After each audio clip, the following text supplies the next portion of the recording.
In a world that is robbing dudes of their dudeness, three normal, everyday, middle-aged dudes are taking a stand for dudes everywhere. Join us as we talk about life as a dude in today's world.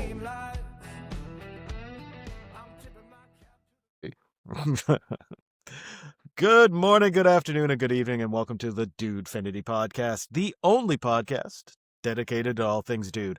My name is Sterling, and joining me as always, People's Choice recipient for his live comedy special, Jordan, live and in living peanut butter, Jordan.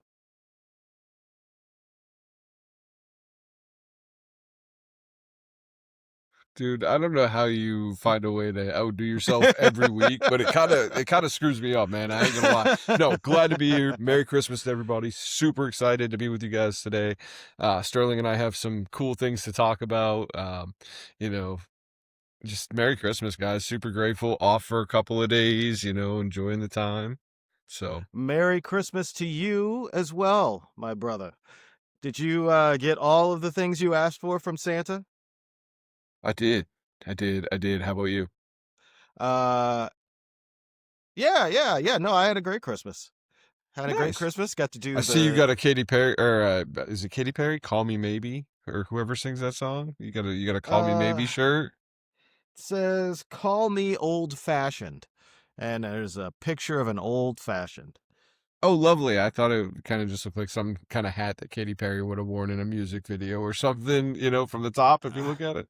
Oh, yeah, no, that's also not a Katy Perry song, by the way. Whoever sings it. I don't remember. It's not I don't important. either. It's not was important. not important at all. Not important at all. Relevant.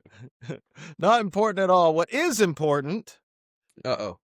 What is important is discussing whether or not the San Antonio Spurs are going to come out of the West.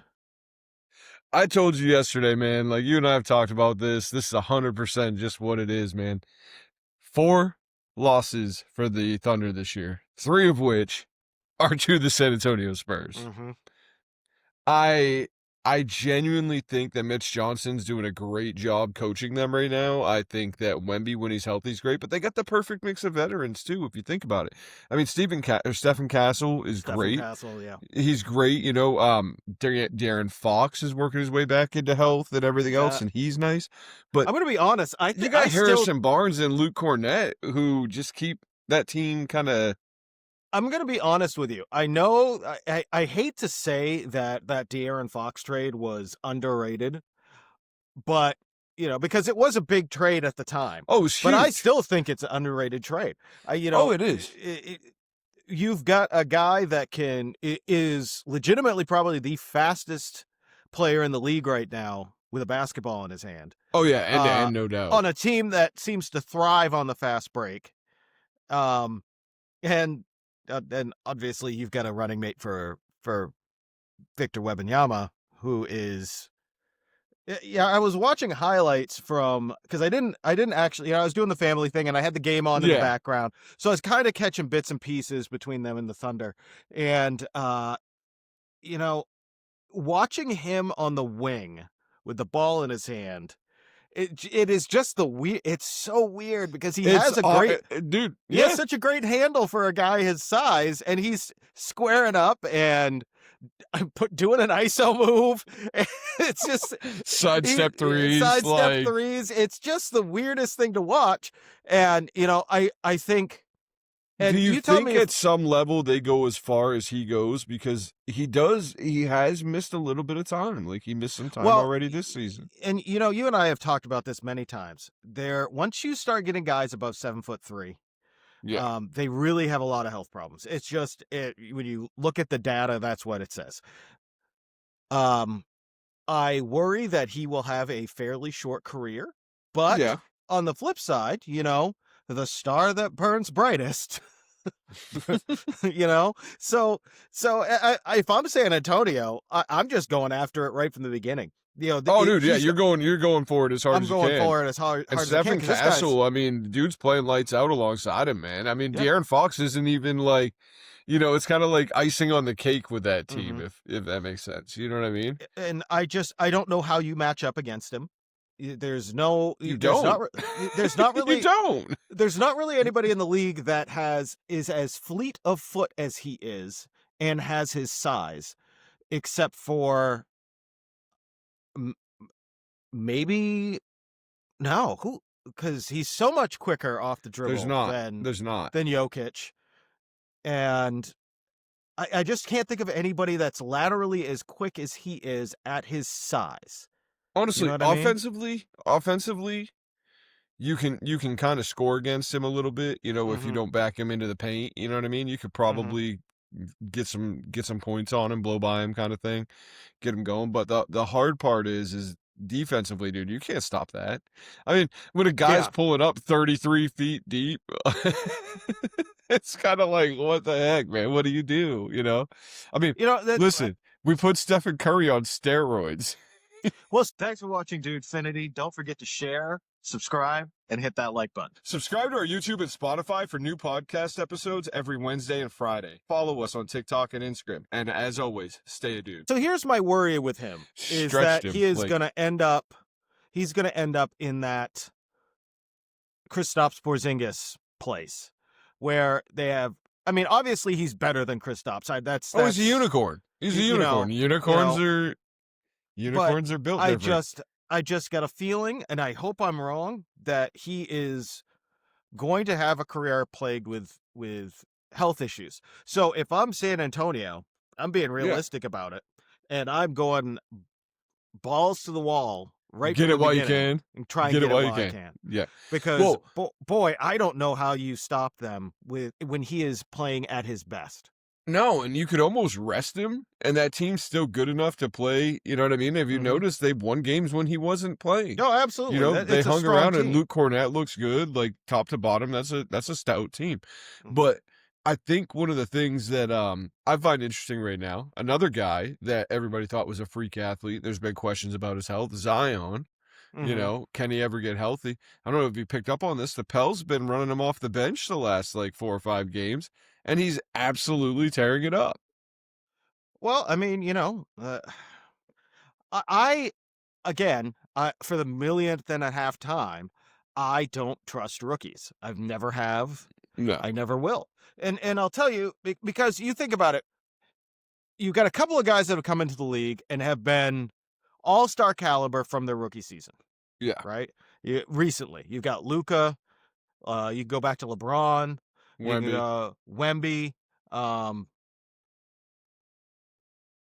That there's not that many guys. Cooper. Even when they. Cooper's got to be an all-star, dude. Come on. Cooper will be an all-star this year. He's had 3 really good games. Did you watch the game last balled night? out the last but he still scored. I'm just saying. Will he be an all-star? I mean, maybe. He's in the West, so you make a case for a lot of people over him. I hope he is. But again, there's not that many generational type players. Right. There really aren't. And No. one of the problems with Zion was we knew this from the beginning, right? When he blew his shoe apart at Duke, you knew this guy was going to have issues. And Oh, yeah. sure as he is just perpetually injured. It reminds me of like Anthony Bennett, but has been able to show us more glimpses. You know what I mean? Well, and that's what you get, glimpses. And again, it's no longer he's a first or second year player. He's been in the league for a hot minute. So my guess is what you see is what you get. This is who this dude is. This is probably not going to. Yeah, and you're probably not going to see much different. So speaking about Wes, how about that hell of a shot that Ant hit to send that game to overtime? Did you see that? Turnaround fading 3-pointer in the corner. What a beast, man. Ant Edwards sometimes. I mean, maybe he really is MJ's son. I don't know. Sometimes he shows glimpses of it. He's a fantastic player. And his problem is that Minnesota team. That cast is terrible. The cast isn't right. Honestly, they need to. Julius Randle's a good fit for him. They play well off each other's 2-man game. The problem is Gobert doesn't fit, and they need to trade Rudy. They need it. And slide Nas Reed into that starting center spot Mhm. because he can handle it. You get rid of Gobert, you get a nice return, you find something out there. You know what I mean? Like, I But a thing we've been talking about is how do you trade him? To Giannis whom? for And how many Gobert. teams I don't how know. many teams have to be involved? Booker. Like, I It's agree with so you. complicated, dude. It's so complicated. Yeah, I agree with you that probably the move is to move on from Gobert and bring in either a more athletic, more flexible player or a couple, but Yeah. with the way the CBA is, it's so hard to move these big contract players, especially during the season. I Yeah, and it's got to be that salary match, which is tough. Mhm. You know what I mean? It's I've so got a tough. question for you. Have you seen much of this talk about them implementing new ways to prevent teams from tanking? Have you seen any of this? No. So I've seen some talk about it, and it sounds like there's maybe three possibilities that they're thinking about using. One of them is they get rid of the uh so mid draft protections. So you can't go.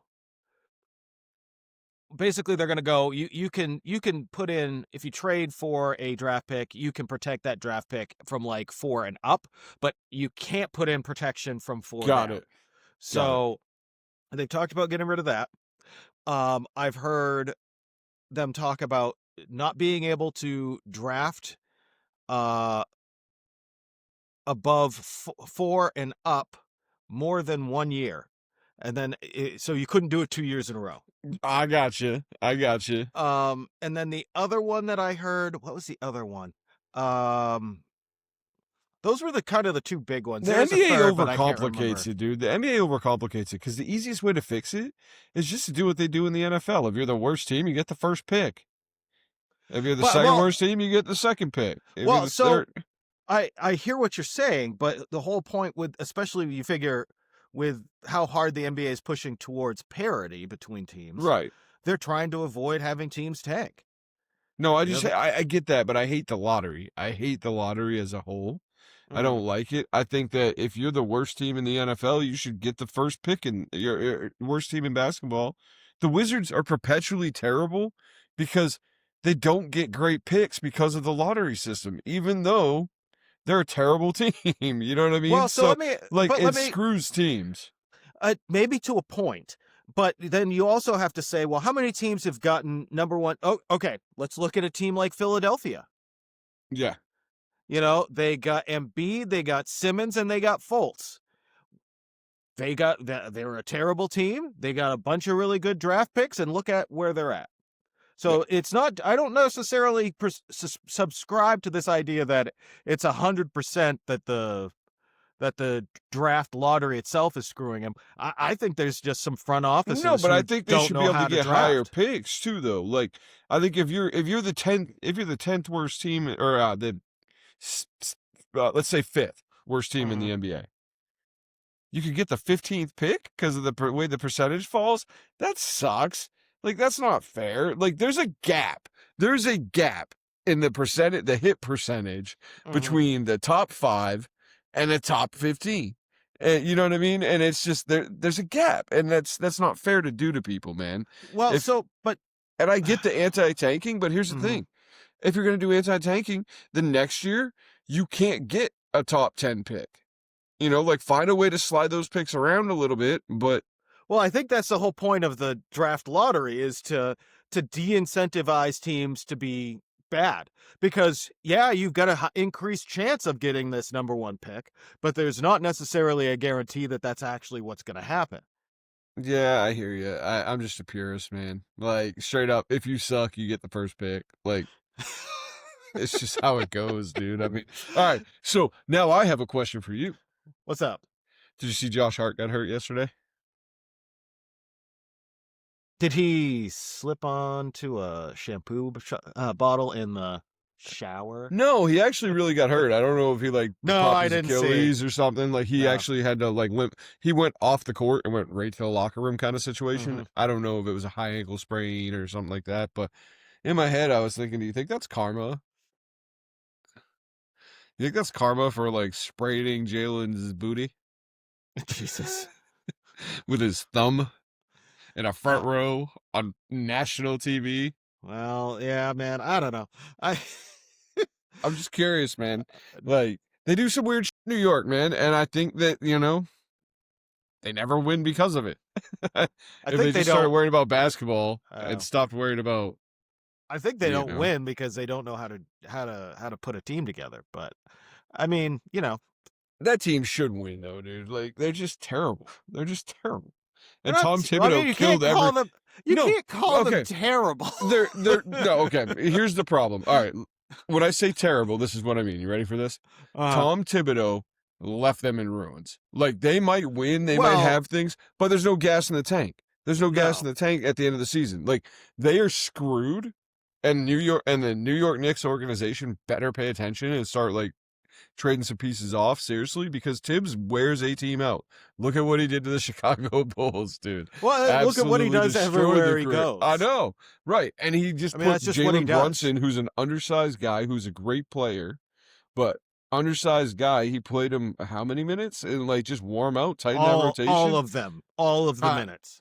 I mean, if I'm the Knicks, I'm going, look, dude, you've got an extra 4 years on you already. I'm trading you off, like every one of you. Yeah, I mean, That's what makes it easy to go for Giannis for New York, though. Really, if you think about it, I guess. because they do have to trade some of these guys off. I man. just like, don't. I don't. The see, mileage is too high already. I don't see the Bucks trading Giannis to a winning team that doesn't have draft stock to send them that is a likely high pick. I just don't see them doing that. I hear you. I also, but you got to remember, the Bucks are handicapped anyways. They can't do anything because of the Damian Lillard stuff. They've got dead money just floating. You know what I mean? Like a lot of dead money. So they're handcuffed for a couple years anyway. So I think that they're just going to try to look around the landscape and go, what's the best deal that we can get without like holding too pat. Another deal I thought was really interesting is Giannis to the Raptors. I thought that was an interesting move. There's a lot of people talking about Scotty Barnes because Scotty Barnes is extension ready. And so if they, kind of opt in and trade. But you know what? I'm just gonna say this. I'm gonna say it out loud, and I've been thinking it for a minute, and I'm just gonna say it. I don't think shit's gonna happen. I'm gonna be honest. Not with you. this season. I don't think nothing interesting is gonna happen before the trade deadline. There is. It'll all be off-season trades, dude. Yeah, which is, let's be honest. The only interesting thing that might happen is LeBron might get traded for like a Jared Allen or something because LeBron wants to get traded. They're not gonna do it. No, they won't. It won't happen. I'm but telling I'm just you, saying. like, just hear. Maybe I'm wrong, and if I am, you could tell me. But I feel like, again, that this CBA is making that interesting part of the league that exists, like not a thing it's anymore. Ruining it. There's no good trades. There's no blockbusters happening. It's just because it's so difficult to move players. The best thing in the world was when we were kids. Oh yeah. And they would have those blockbuster trades, and Stuart Scott would bring the trades, and it would be the trade deadline, and it would be all hyped up, and it'd be like, it was incredible, though. It was amazing. Do you remember a couple of years ago, we spent like 3 days texting back and forth? Did you see this trade? Did you see this? Yeah. Did you see this move? They just traded this guy. And I'm telling you, the trade deadline is going to be so boring. And nobody's going to make any moves that are going to make any. Far, Sterling. I agree. The pendulum swung too far. I get what they were trying to do, which was limit players going to the All-Star game and going, "Hey man, Sterling, I want to come play with you, dude. Like, how do we make this happen? Let's request a trade. Let's build this 3-team, this 3-star team." And and I get why the league thought that was bad. Because it was happening a lot, you know what I mean? People were forcing their way to places. And I get it. Some of it needed to happen, but the pendulum went too far. There was an overcorrection. There needs to be a balance to it. And you can have parity because the talent's better. Dude, the thing is, 30 years ago, the talent pool, there wasn't as much parity. And here's why there wasn't. Because the talent pool was an American talent pool or a Canadian talent pool. you know? And then now you're reaching, you got a global reach where you're getting Giannis's and you're getting Jokic's and you're getting Doncic's and all these guys, Wembanyama's. So all that happens. You're getting this chitch, that chitch, and this chitch. All right. You get the whole but hear me Baltic out. region. but here's the thing, though. I just want to point something out here. Yeah. All right. So you had Boston builds a big three, but let's be honest, they Danny Ainge'd their way into a big four because they had Rondo, right? Yeah. You're like, okay, Miami, they go out and win a title. Miami follows suit, they build a big three, and what happens? They lose to got Ray Dallas. Allen, and they actually have a big four. They lose to Dallas, and then they do win a couple of titles, but yeah. Okay, so there's two successful big threes. I'm going to bring up some other stuff real quick. The Clippers. Which version? The Clippers with Harden and Paul George and why am I drawing a blank? And Kawhi. Okay. Mm-hmm. Trash. The Philly with Harden, Paul George, and Ben Simmons, or Ben Simmons, or any number, and then you've Joel got Embiid. Yep, and then you've got Brooklyn with Durant. James Harden is just Kevin involved Durant. in all of these. I just now realizing that. James Harden, Kyrie, Kevin Durant, like. Just because you put three really good players together doesn't mean it doesn't mean it works. And it hamstrings that team for all of this time. Well, and it's the same reason if you notice, if you look at the Warriors for the last, I mean, because let's face it, they've been pretty dominant for the last 12 years, 13 years. Like, I mean, I wouldn't say they're the most dominant team in basketball now, but they're certainly not the worst. And Steph Curry's incredible, and you still get your. They're what, 50%? They're bad. Yeah. They're not bad, but they're not good. But they're not good. But I'm just saying, like, they've been sustainably there. You know what I mean? And in the mix every year. And you look at that team and you notice they don't bring in veterans, just any veteran off the street, dude. They don't. They're very selective on what they get. They went and got Jimmy Butler because he hustles. He kind of fits what they do. I think personally Jimmy's probably going to get traded at the deadline if there is a move. I could see the Warriors moving on from Jimmy. Because there's a lot of talk. There's a lot of talk that Booker wants out of Phoenix, and he likes the idea of being in Golden State. So I don't know. I'm just saying. But I mean, but what regardless, benefit is if Klay Thompson would have resigned, Jimmy Butler wouldn't have really been there. You know what I mean? No. Like that long, and they would have gone with Klay Thompson because they like his character. You know what I mean? So yeah, I mean, I'm just saying the teams are protective of that. The teams that have sustained it. Fair, but I just don't think that there's nearly as much reason to be as restrictive in the CBA as the NBA is when you look at the actual success teams have with a big three. Like it doesn't mean that much. Like there's so many, there's been like 2 or 3 successful big three teams. And for the most part, they don't win. Here's my NBA Christmas wish list for you. You ready for this? My 3 wishes for the NBA. 1, move the NBA Cup, if they're so adamant on it, move it to the front of the season. Have it be a tournament where somebody gets a spot in the play-in tournament no matter what at the end of the year, whether their record's there or not. If they win that, they get a spot to potentially play in the playoffs or draft pick or something. Have it mean something, but start the season with it. Also, part 2 of that, go back to the regular floors. Those things this isn't Eurobasket. Leave it the alone. It's way too bright. There's that. I sound like an old man. 2 on my wish list. Ready for this? Hurts my All-Star eyes. game at the end of the season, after the season. Reason being, it's after the trade deadline. Or just move it after the trade deadline, like completely, like a couple of months, like a month after the trade deadline. Okay. 1st of March. And then 3, and this is probably the most important one, I think, out of all of them. Expand the salary cap. Like, stop this luxury apron. Expand the salary cap. put a percentage. If you want to fix the parity in these trades and in the CBA, say that the salaries have to be within 25% of the highest salary in there.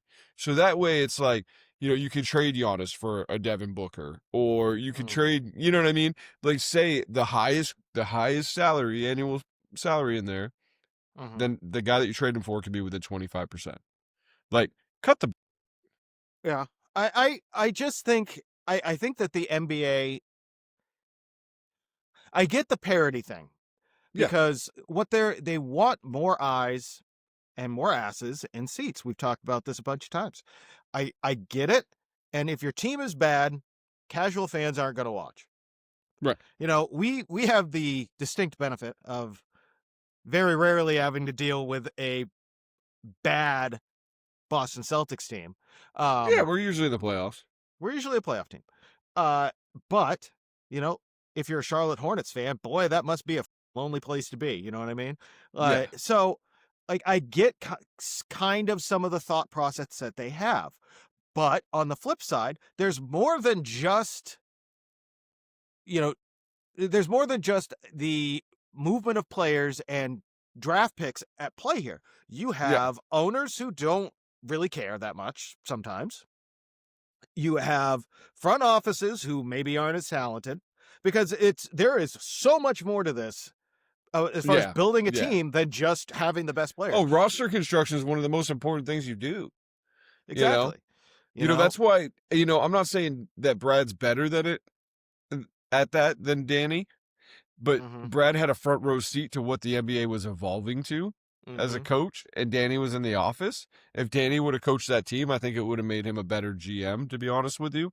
But if you notice, Brad switched to more of that positionless player, where 1 through 5 can kind of just rotate around and it doesn't matter, And Danny kept going for small guards, thinking that we could maybe do some Rondo stuff again. And your favorite thing in the world is small guards. I know that you love them. Absolutely love a small guard. Best small guard ever, by the way, for Boston Celtics, in my opinion. IT4. He was small. I'm talking real small. He was really small. If you're talking about the smallest small guard. Yeah. I get it, but no.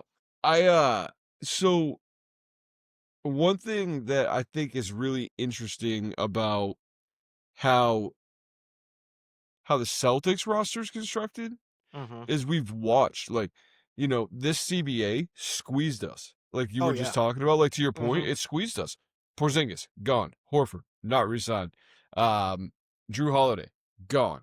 Why? Because we had to get under that stupid luxury tax apron that just absolutely costs you a bunch of money. And to me, that's not fair, because if an owner does invest in their team, here's the other side of it. If an owner does invest in their team and is willing to do it, at what cost? You run up against, because think about it, every one of the teams, every one of them that are successful are probably in that first apron.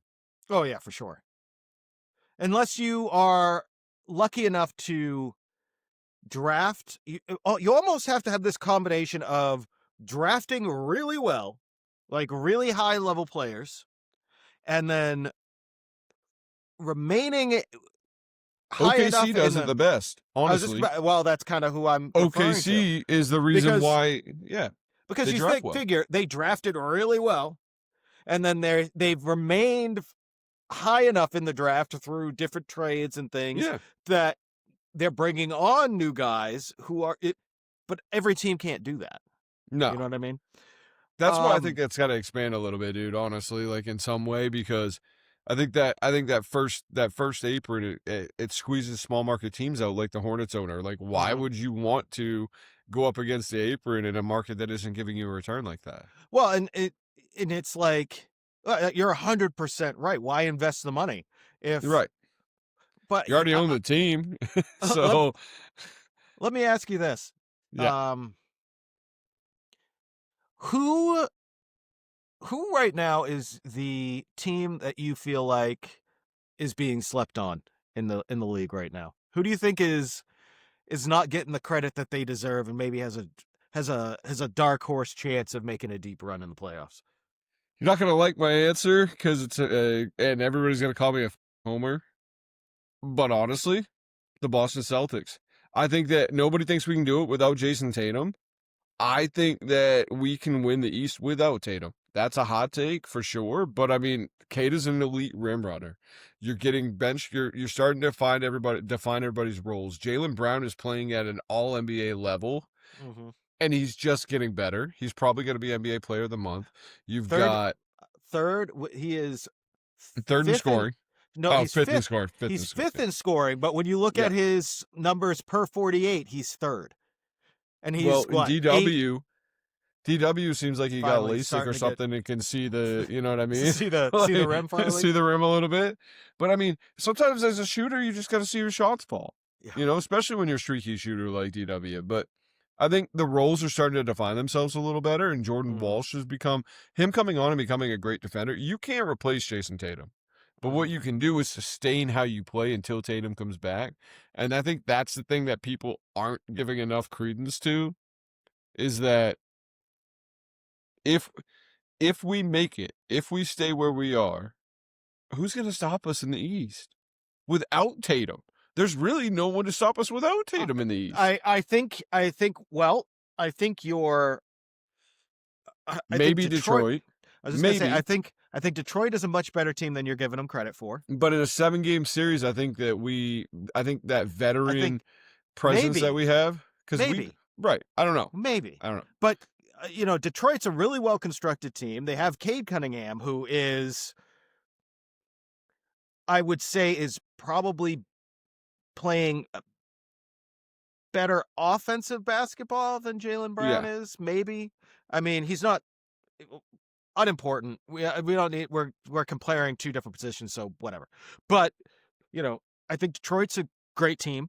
Yeah. I think New York, they're still second in the East. So I mean, it's hard. It's tough to say that they couldn't. Yeah, but they'll be broke down by the time the playoffs roll around. They'll be so tired and worn out, dude. Maybe. I mean, really. Maybe. Come on, think about this. Think about this for a second. Who was the better team against last year, the Knicks or the Pacers? Against us? No. Who was the better team, the Knicks or the Pacers? Like, last in year, your opinion? I would say the Pacers. The Pacers were, but Tyrese got hurt. Right. And guess what? They still won the Knicks series. They still did all their stuff. Like, you know what I mean? They played well. Like, my point in all this is the Knicks just ran out of gas. Like, I think the Knicks are a better defensive team than the Pacers, and they had no energy in that series. No. Yeah. Well, and I think that has a lot to do with coaching. But yeah, probably. Frankly, If you want to talk sleeper, like the actual I do think that the Celtics are being told they can't, but there's another team I think of. I don't know about that, because there's a lot of talk out there, and admittedly, these folks are admitting to general surprise at how well the Celtics are playing. But you ready for my next one? There is talk about it. I know. But you ready for my next one? Mm-hmm. The Lakers. I don't think you can sleep on the Lakers this year.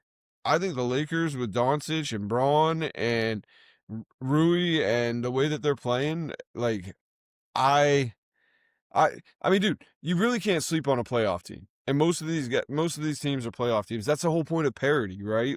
Is that you can't sleep on them. I just think when you look at it right now, they're really actually constructed well if LeBron's playing well. I mean, did you watch the game last night?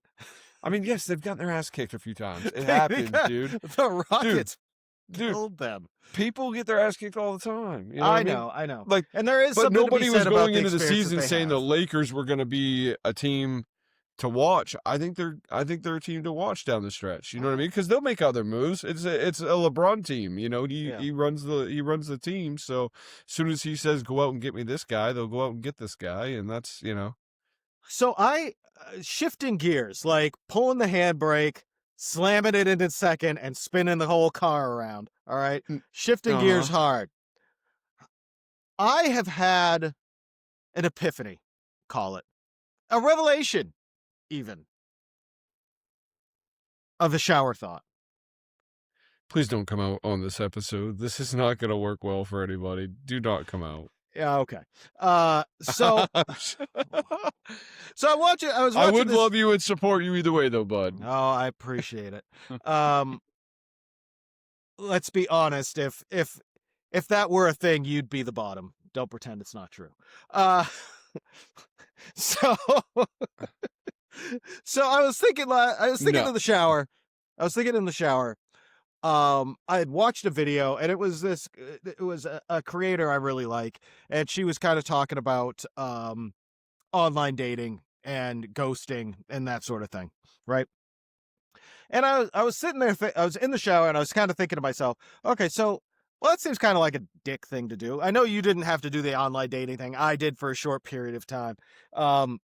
And it wasn't a problem that I personally experienced to any real extent, but it is obviously an issue. And so I was thinking to myself, why are people ghosting each other? What's the deal with that? For the And same reason that we did it when we were like 12 years old, 13 years old. totally We different. ghosted them chicks, dude. No, like your mom kept the car running for us, and we walked around the corner, said nope, and dipped out. So, Fair enough. I mean, Fair same enough, kind of but- ghosting, dude. And you But call us, but it's not. But it's not. So let's think about this. So you got did we this ditch dude. and never talk to him again? Listen, Isn't that the kind of like- definition of ghosting?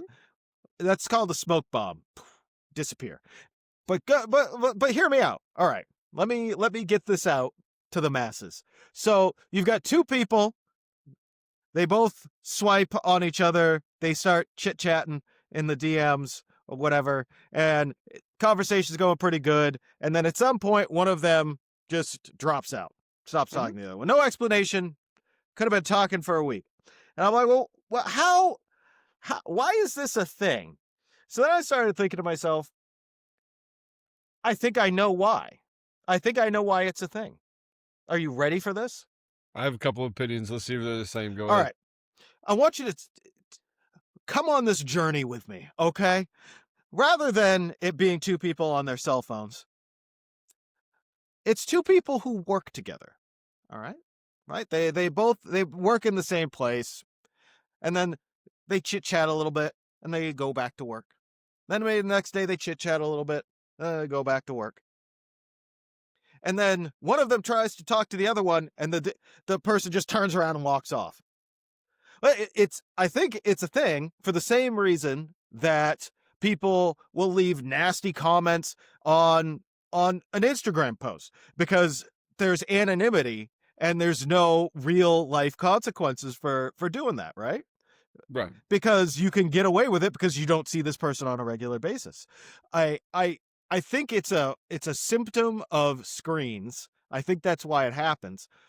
And again, I think online dating's terrible. But I'd say Okay. that was my shower thought. So no, that's an interesting. I wouldn't have gone there with it. Here's what I think. I think it's dopamine. I think that if you're talking to one, you're probably talking to five. I mean, you're not going out online dating and not looking at a variety situation. Maybe. I think that what happens is that someone ends up, a couple of people move kind of to the top and other people kind of fall out, and I think conversations die off.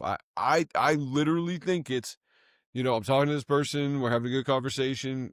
Yeah, okay, we're going back and forth, but let me talk to like five other people at the same time, and then next thing you know, or you're talking to someone who's cheating on their significant other and probably shouldn't be on there anyway. That's certainly a possibility. I'm not trying to sound like skeptic, like be a skeptic when I say that, but I'm saying, man, like you don't go online dating and swipe right on just one person. You don't go, oh my God, that's the one that I am swiping right on. I agree. So I agree with you that I think there's a component of it, at least in terms of talking to multiple people, that comes from dopamine. But what I will say is, looking at the data and the statistics of it, there's vastly fewer men talking to multiple women than there are women talking to multiple men, which is just, an expectation. I get Good it. on It's the them. 80-20 But- rule, man. I mean, Exactly. you Which know, we've I'm not we've trying to talked sound about dumb, but I before. mean, people are going to go after, especially, so to me, what happens is in that online dating arena, you're going off looks. 110%. It's completely shallow at its core.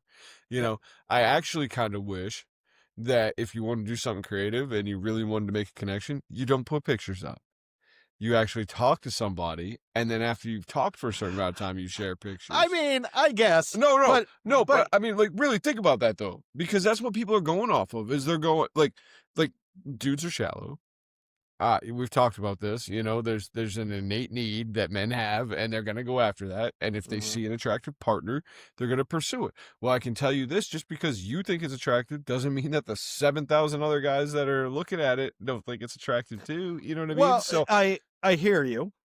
I hear what you're saying. I think it's variety, man. I think it's variety.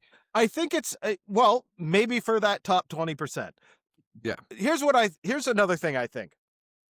I think that it's statistically women find men less attractive. Yeah. It's harder for a man to be physically attractive to a woman because just by nature they have to be more selective. So I think there's one of the things that's missing from online dating is this thing called social credit, and it's kind of a subconscious thing. But think about it this way: how many times in high school did you have a friend that was a girl, and you might go, "Hey, you know, Amy over there, you're friends with her. She's pretty cute.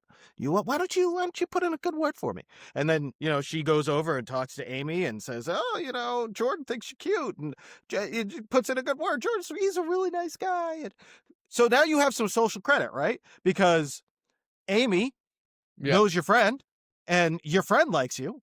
So I feel like you're getting ready to put a plug in for Facebook online dating if you're going to date anybody. No, not at all. I don't think you should do online. I am giving an example of why online dating doesn't work that well. So because this person, right? So you like Amy, you have your friend talk to Amy. Your friend is friends with Amy, and your friend is friends with you. So Amy gets to go, "Oh, you know what? This guy is probably okay because my friend thinks he's okay," right? I trust her. So, and because she trusts him, I'm going to give him the benefit of the doubt. But you don't get that. It's the same thing with somebody that is in your friend group, maybe, or somebody that you work with, because you establish that platonic relationship in the beginning. You develop that social credit. You're trustworthy. You've got qualities that they like. And even if they didn't necessarily, especially for women, find you initially highly attractive, that can be a thing that that grows between the two of you. I'm just saying this lack of social credit and this lack of context for the relationship is one of the reasons that it doesn't work. No, now I can see that. Now I want, if you will let me, I'm going to drop a bit of knowledge here. I'm not dating you, dude. Call it one of Sterl's pearls. Oh, Sterl's pearls. Yes. Just so everybody knows, these are what we call little wisdom tidbits from Sterling. So, if you haven't noticed, he does have a little gray in the beard. I've been around. We're not saying that we're old, but we're not saying we're young either. We're certainly not spring chickens. So let's hear this Sterl's pearl. I'm going to give you 2 Sterl's pearls, and I guarantee that these pearls will assist you, young man watching this. Yes, you, Jeff. Yeah, I'm talking specifically to you.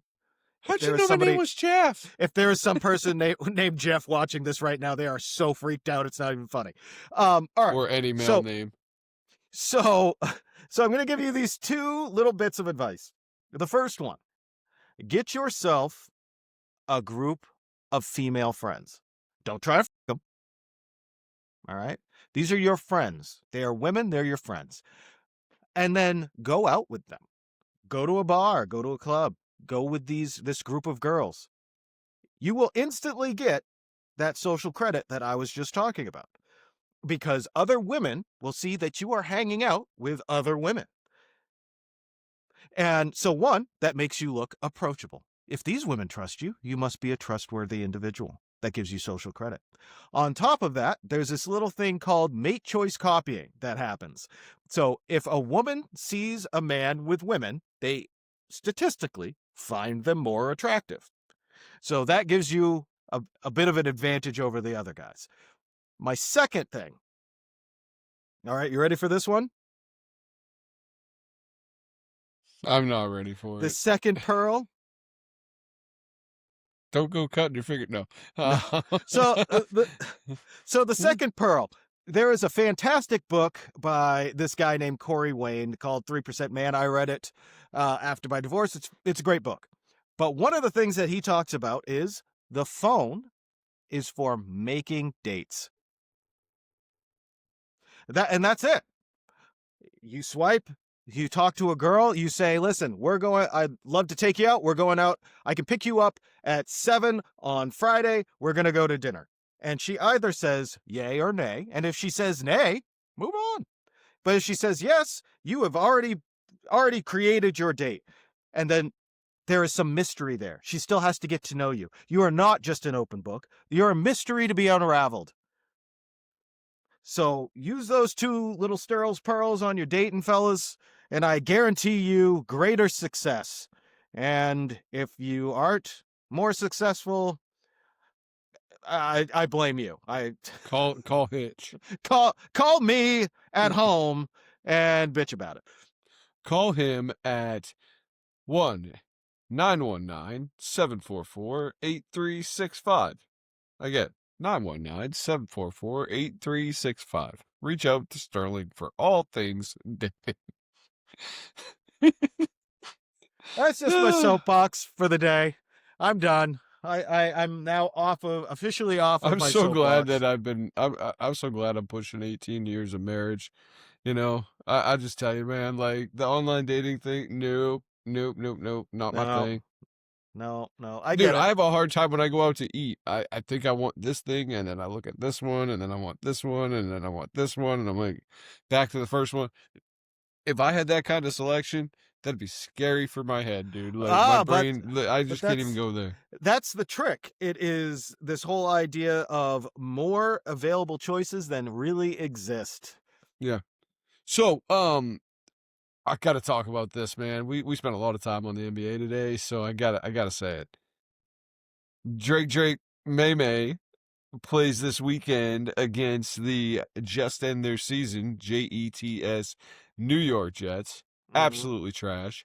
A win this weekend could really wrap up this division for us. Kind of solidify some things. We're probably not going to catch Denver at this point. They're a couple games ahead, but. Mhm.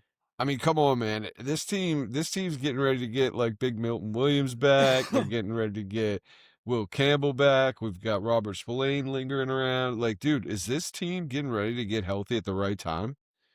Like all three phases of the game. What are your thoughts, man? Like, who do you see in the NFL right now as, or at least in the AFC, other than Denver, that really looks kind of like your sleeper that you think could actually kind of sneak up on someone?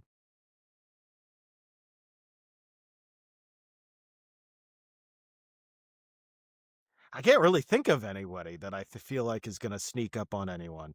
Um, Obviously, I feel like Denver and New England have kind of separated themselves. Yeah. But I don't see any sleepers where I feel like I'm going to get a surprise when the playoffs start. Yeah. Jacksonville is the only team right now that kind of has me intrigued.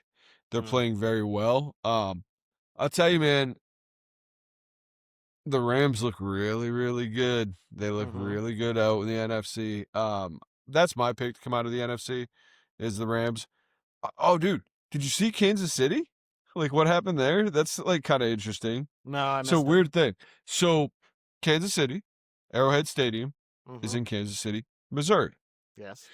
So Missouri, the state of Missouri, and the Chiefs couldn't come to an agreement, or the city of Kansas City, on giving them some concessions from tax dollars to help build the new stadium. Okay. So the state of Kansas steps in and agrees to it. So the Kansas City Chiefs are moving from Kansas City, Missouri, to Kansas City, Kansas. So they're still going to be the Kansas City Chiefs, and they're only going to be like 40 minutes away, but they're going to be in a totally different state. Yeah, but that's funny. I had a thought about this. So, NFL, NBA, right? Like NHL, MLB. Stadiums are expensive. Sure. A lot of times they get tax concessions to build there because Mhm. they know that it's going to create revenue. It's going to create, economic growth, whatever. If I go to a game and I spend $200 to sit mid-level at the Washington Commanders, okay, Yep. just some random, okay. If I'm paying taxes in that municipality, isn't my money going to fund the stadium and then they're hitting me over the head on the back end too and telling me that my ticket should be 200 versus like I just got to thinking about that, man. Like with the rising cost of everything, taxpayers foot the bill for a lot of these stadiums and a lot of these and that's really I don't know. It's just I don't know what the balance is there, but it is kind of weird that you can kind of get beat over the head on a ticket price. I mean, dude, On both Luke from Combs both is coming. directions, yeah. Right, right. Like it almost seems like double dipping to me. I mean, to an extent, I agree with you, but I don't think anybody's going to do anything about it. So, ticket prices, service fees, taxes and stuff for that. I don't think they should be allowed to add any tax to the tickets in that municipality. I think this should be a tax-free thing because I'm already paying taxes to build the stadium that I'm going to see the team play. Well, so you're paying municipal taxes from your Right. from your property tax, but the tax that you're paying for the ticket itself that's a state tax. So that's right. No, but I'm just saying, like it is kind of. I don't know, man. It just seems like a weird thing to me. It's kind of like a cop. Leave it. A cop gets paid. A cop gets paid with taxpayer money, but yet pays taxes when they go out in the community. Leave it to you liberals to want something for free. Mm-hmm. 100%, man. you know it, man. You know it. That word has been associated with me since I was a young lad. I know. He's going to be the leader of the Liberal Party one day. That's what they said. I know. Jordan. I remember young Jordan talking about how he wanted to fund all of the abortion centers, and how he wanted to steal from the rich to give to the poor. Free food for everyone. Free food for everyone, and everyone rides the bus. And everyone rides the bus for free. Oh, dude. So I got a Christmas gift. Awesome. I'm excited to try it. So my daughter and I are gonna use it. Have you seen the Ninja Creamy? Have you seen that? Like the ice cream machines? Okay. I thought you were talking about a ninja named Creamy, and I'm like, I don't know what show you've been watching. No, the Ninja Creamy, dude. Like the ice cream maker. It makes like smoothie bowls, does all that stuff. You put all the stuff in a pint, and then you freeze it for 24 hours. Incredible. So we're super excited. We're gonna make some ice cream, make some smoothies. What'd you get for Christmas? Anything cool? I got a pretty nice Carhartt jacket. You did? Oh, I forgot to tell you about this. So, okay. So, when I went to go to Ireland. Rochelle is... Oh, God, she's going to get so annoyed with me. I'm going to have to bleep that out. My girlfriend and I go to Ireland on... His girlfriend, Shell.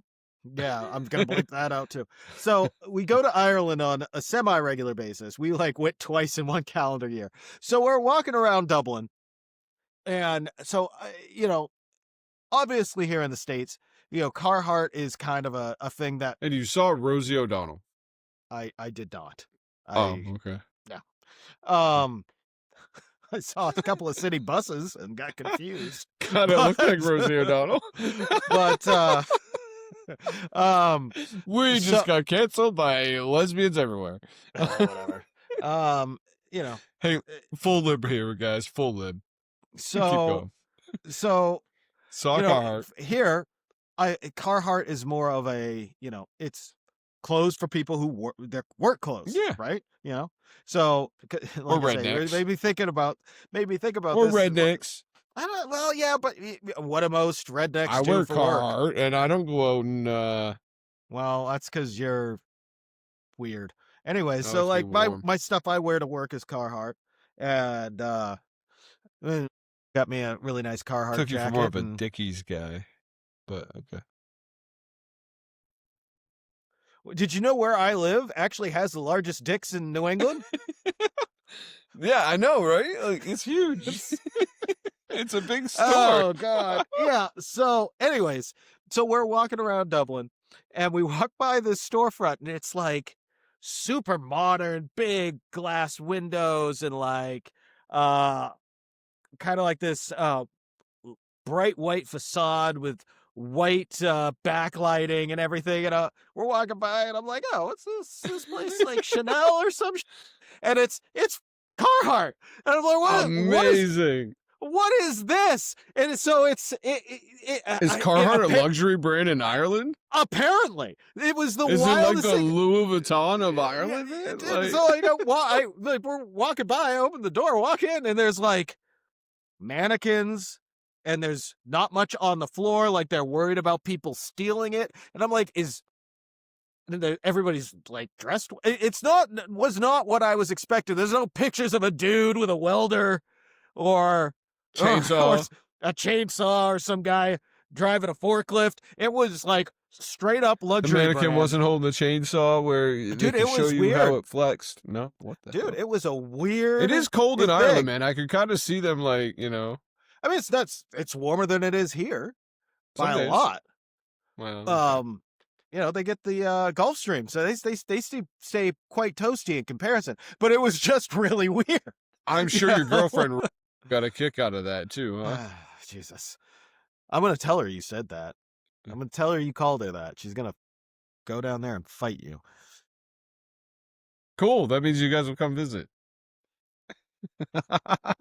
No, so that is kind of wild though. The Irish, so that makes me think: is that a potato farming community brand or something? Because the Irish have like, well, like think about it, like in Maine, New England, like Wisconsin, places like that. The working people that you're talking about. Carhartt keeps you warm. Carhartt is like a working class clothes like brand that you resonate with, right? But then you go to Ireland and they, like they are huge. I don't know, man. It's just... I assume that because obviously there is a certain section of people who wear it even in the States because they're yuppie weirdos that wear it. Says the guy wearing a "Call Me Maybe" shirt. It doesn't. It's first of all, it's not what it says. With stars on the nipples. Way to go, bud. my nipples are not down here. Jesus, I'm sweaty as shit, bro. Look at that. You've been working hard, man. Yeah. Carrying this show on my back. Way to go, dude. Glad you could do it. So, real quick before we get out of here, I thought it was interesting. Really, really interesting. I guarantee you it's not. No, that that we decided to hit ISIS in Nigeria last night. I thought that was kind of wild, man. Like we really we went on the #1 Christian holiday of the year. We said enough killing Christians and went into ISIS and bombed the shit out of them. Like, did you see the videos of those strikes? Yeah, I did. What's with the orange man? Like, he's just... Please don't give him the nuclear football. Well, oh, God. Well, again, as I've said about Trump several times, he certainly seems to have no problem going after people who can't shoot back. Well, you said the military is all about finding the enemy, killing them efficiently. I mean, last time I checked, we weren't at war with Nigeria, but no, but whatever. Nigeria is the one who gave us the intelligence to go in there and take care of it. Yeah, I mean, I hear you. I mean, they wanted the problem gone themselves. You know what I mean? I have no general complaints about it, but it is just a bit wild. But whatever. Bully. He's a bully. Right? What a dick. He's a bully. That guy is. Yeah, but at the end of the day, man, they were. Yeah, but there was a lot going on with the Christian population in Nigeria. ISIS has been beheading Christians. There's been a lot of talk. The government couldn't figure it out. They actually approached us supposedly about helping them with it, and knew it would be an issue for us. I mean, I don't I have know. no doubt that that's the case. But I've been But expecting of some course, kind of Trump attack still on. steps up. I've been expecting some kind of attack on Venezuela, and it's still. I'm getting a little bit confused as to what we're doing. Like, I feel like at this I point, know what we're doing. it's shit or get off the We're pot. starving them out. That's all we're doing. We're literally cutting them off from the world. I mean, anytime that ship not leaves, wrong. we're pretty much on it. You know what I mean? Like, good luck, China. Go ahead and try to bring your stuff in. Oh, yeah, hey, let's go ahead and ship our illegal oil out. Nope, sorry, right to the Americans. Guess where that just went? Right in our reserves. You're not wrong, but it doesn't look very good. I don't give two shit what looks good. It's a nationalist. I feel like you gotta give Trump the Jolly Roger pirate over here. God, Oil Robin Hood or some shit. One-eyed bandit. Let me steal all the oil. Hey guys, you know how your gas prices came down at Christmas, but the cost of goods aren't supposedly coming down after it? Thank Venezuela. Oh, okay. And on that note, we are done with this for the week. We are going to just sign off, tell everybody that we started this adventure with an altruistic approach. Then it became a comedic approach, entwined with an altruistic approach. And where we've wound up is, Happy New Year, folks. Stay a dude.